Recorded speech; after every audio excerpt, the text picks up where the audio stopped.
আপনারা যে চন্দ্রগ্রহণটা দেখতেছেন, এটা পৃথিবী গার্ড করছে। এইটাই লোক বলছে যে খাওয়া যাবে না, খাওয়া যাবে না। এই কারণটা কেউ জানে না।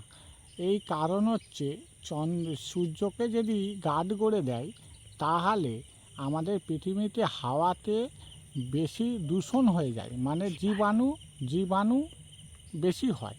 তার জন্যে খেতে বারণ।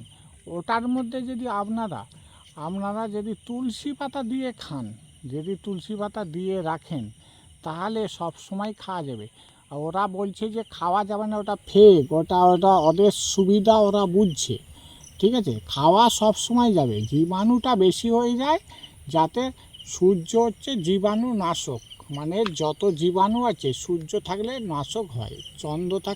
সূর্য থাকতে চন্দ্র তো আকর্ষিত হয়, তার জন্যে জীবাণুটা অনেক কমে যায়। এটা হচ্ছে পৃথিবী তো সূর্যটাকে গার্ড করে দিচ্ছে, তার জন্যে জীবাণুটা বেড়ে যাচ্ছে। তার জন্য বলছি খেতে নেই, সবাই খেতে পারো, তোমরা তুলসী পাতা দিয়ে খাও।